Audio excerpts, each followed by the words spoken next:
Hi, అందరికీ నమస్తే. నేను మీ చికెన్ షాప్ రెడ్డిని. ఈరోజు లంచ్ టైంకి ఏం తింటున్నానో చూస్తారా? రైట్,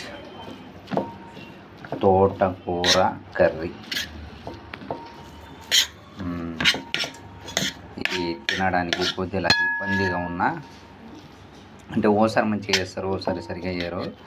చూద్దాం ఈరోజు ఎలా ఉందో టేస్టు. తోటకూర కర్రీ, వైట్ రైసు. సరే, మా ఫ్రెండు కాకతీయ నుంచి పప్పు బాగుంటుందంటే అది కూడా తీసుకొచ్చా. చూద్దాం. అంటే ఫస్ట్ టైము నేను ఇంచుమించు 99% బయట తిన్నాం. వాడిని ఇట్లా తయారు చేసినవే. వాడు హాస్టల్లో ఉంటాడు కాబట్టి తెమ్మని చెప్పిన.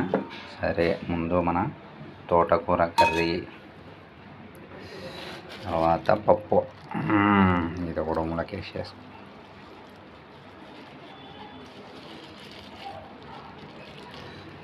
ముందు పొరిగింటి పుల్లకూర చూద్దామా? వద్దాం మన. సరే, పొరిగింటి పుల్లకూర ఎంతో రుచిరా అని అంటాం కదా, చూద్దాం. సరే, పప్పును చూద్దాము ఎలా ఉందో టేస్ట్. దీంట్లోకి పప్పులోకి ఓకే, మజ్జిగలో వేయించిన మిరపకాయ తింటే భలే ఉంటుంది. పప్పును మంచిగా జోరుగా అంటే ఎక్కువ కలుపుకోవాలి, మస్తు ఉంటుంది. ఓకే, టేస్ట్ ఎలా ఉందో చూద్దామా?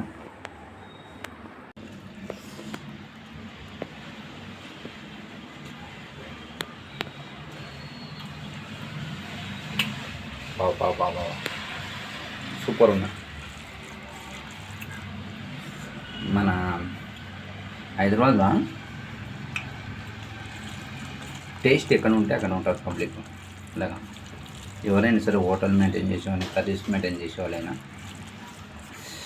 కూరలు వస్తువు మంచిగా తయారు చేస్తే మీ సేల్ పెరుగుతుంది. అంతేగాని ఏదో నాకేద్దాం ఇలాని ఏదోలాగా తయారు చేసి అంటే ఒక సంవత్సరంలోనే మూసేస్తా.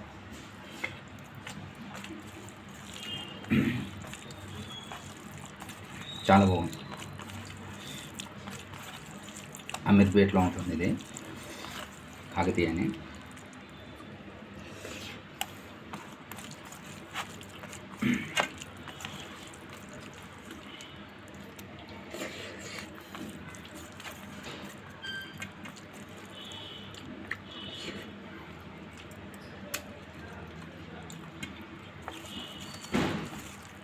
తర్వాత మన తోటకూర చూద్దాం.